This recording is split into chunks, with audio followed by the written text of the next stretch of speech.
Hello! So we are back with episode 3 of Cooking with BTS, and I'm gonna be wild today and cook 2 different recipes. So I've got my rice cooker going over here, heating up some rice because I'm gonna make 2 different recipes that are both using rice today. The first one I'm starting off with is from chapter 3. It's the Nurungji Gwaja, which is scorched rice crackers. Tay made these in the soup, and they take a while to cool afterwards, which is why I'm gonna start with those ones. But the other recipe that I am making today that is actually going to be the meal portion of it, I'm going to make the kimchi bokkeumbap. I'm going to make essentially kimchi fried rice. So I figured these 2 were good ones to work together because they're both going to need to use a pan and oil and rice. So I could have myself a meal and have some fun dessert kind of snacks to go with it afterwards. So I'm going to go ahead and let that finish cooking, and then I will get started with all of this.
Okay, so I have finished making my 2 recipes for today.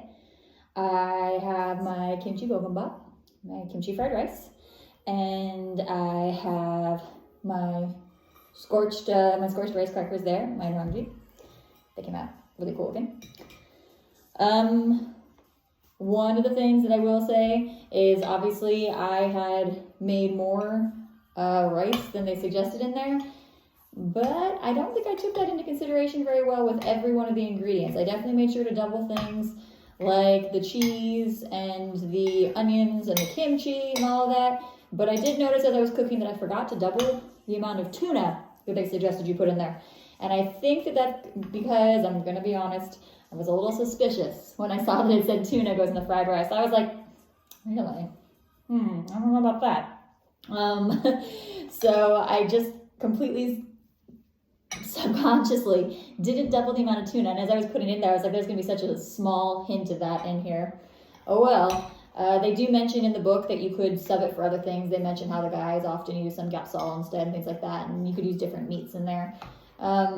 Typically my favorite, I like to have pork in my kimchi fried rice, but I wanted to make it the way the book said. So I am going to be a little off on that. That's my bad. They do also mention in there, while eggs are not listed in the book as a required thing, the way that like the tuna is and stuff like that, it does have a little subsection where it says you can either fry an egg on top of it, or you can make beaten eggs go around the side. And I showed how they had the picture of when EatJen had made it, how he had done that. I love egg in my fried rice, so I obviously put that in, and you saw that I let it go in there and then I mixed it throughout the whole thing. So those were a few of the deviations that I had throughout it. I love kimchi fried rice in general, and I'm looking at it right now, and I'm kind of wondering that even though I had double the amount of kimchi like I was supposed to, and I had added in the kimchi juice like I was supposed to, I think just based off of appearance of it, that I would probably add more kimchi to mine in the future if I'm making a large batch like I did. Just because maybe with that much of it in there, the liquid disappears faster and there wasn't enough, so maybe I should have actually added more of that. I guess we'll find out. But just looking at it right now, I'm kind of betting that I'm gonna wish there was a little bit more of the kimchi in there. So we'll find out with that. Everything looks and smells really good. It's a very rice heavy meal today, but that's my own fault because I chose to do both of them at one time. And because I really hate having to deal with scrubbing off scorched rice at the bottom of pans, I think this was a smart choice for me cleaning wise. So I'm going to go ahead and transition into EatJen so I can see how these came out. Lots of cheese. I love how it does the cheese pull.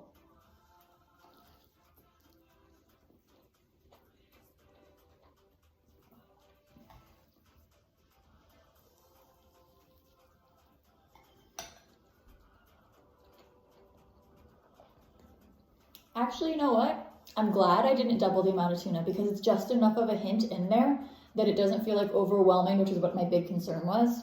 I like tuna, but I was like, in rice, I don't know. I'm not having tuna balls. I'm having like fried rice. So it's enough that I get that hint of it without being like fish, fish, fish, if that makes sense. So I think that did come out a fortunate miscount on my part. And I guessed right. I wish I had more kimchi. But as you saw while I was cooking, I ran out of kimchi in there. I literally had nothing left. Sad times. I'm going to have to go buy some more soon. So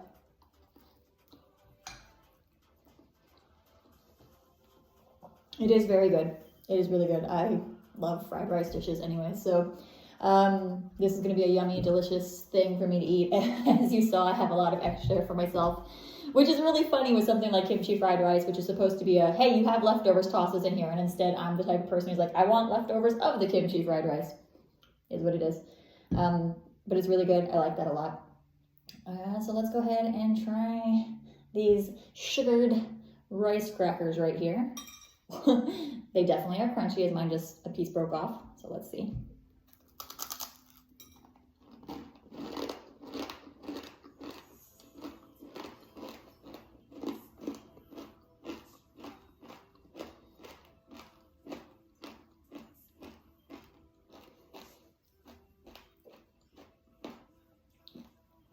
That's a pretty decent snack. As you saw, I was struggling to get mine to stay together while I was making it. The book stresses that you need to use warm rice. And if you're using like leftover rice, to make sure to heat it up first. And I think my biggest mistake was that I was using like super fresh hot rice instead. So they didn't really stay together very well at first. So I had started with 4 and I lost 1 throughout the process. So now I only have 3 left. So I think in the future, I would make sure to keep some of the rice aside if I was making these both at the same time, but I probably wouldn't make them both at the same time again. But if I was making these again, to not necessarily use rice that was quite that warm, so that way the balls would stay together a little bit better. So that way when I was trying to squish them from the ball into the flattened pancake essentially in there, they would stay, things like that. These are really good, but I did struggle a bit with something that I was like, this is so simple. Why are they not staying together? Because I took the book a little too literally on the, it's going to stick better if you use warm rice.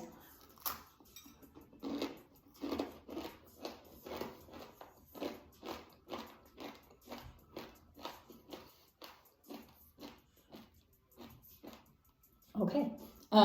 The book does tell you to sprinkle sugar on it. It has a tip that you could also add cinnamon if you wanted to.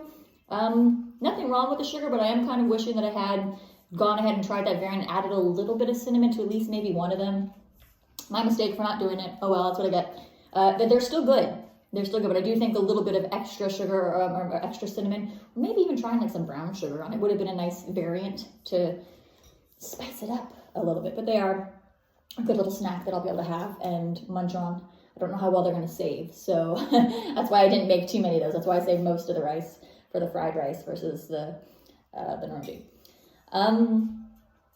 So yes, I made 2 of them today, which means that I have now made 4 out of 15 of those recipes in the book. I know that some of you were like, I thought this was your goal to get through the whole thing in 1 year. Why are you going so fast? I'm going to be in Korea in June, so I highly doubt I will be doing any cooking from the BTS recipe book at that point. Much more likely that I'll be, eating all the food that's actually in Korea instead of me trying to cook. So I am trying to give myself a little bit of heads up. I almost didn't do any cooking at all today. I had yesterday morning posted my plan for the week, and it did show you guys that I was planning on cooking today. As some of you might have seen in my stories, kind of not doing great right now. Had some stuff happen in my personal life pretty much throughout like the afternoon and stuff like that that was not great, and it really almost caused me to not do this today. I was like, I don't know, I'm not going to be in a good mood. It's going to be weird. I'm not going to be able to be happy for it. But then I was like, you know what? I love kimchi fried rice. This would be a great comfort thing for me to then have throughout the week to not have to worry about and stuff like that. And so I decided to go ahead and focus on it and do it anyways. It's good. Everything's really good so far. Like I said, there were a few little things that I thought might have been problematic or that I might need to change, and I will make sure to note any of that stuff in my post as well for you guys. So I hope you guys are all having a good day and hopefully doing better than me. So this is the week yet to come is out. That's really exciting. I really need that. That is such perfect timing for me. So I'm seeing it, the very first showing on the first and the very last showing. So Wednesday and Saturday. I'm seeing the first showing on Wednesday and the last showing on Saturday. Because I took a poll and you guys were like, yeah, go twice. So I did. So if any of my Houston Army out there are going to be in the Clear Lake area on either of those days, let me know. Even if you're not seeing the same show as me, maybe we can go eat before or after or whatever, things like that. So I love you guys all a lot. Thank you for hanging out with me.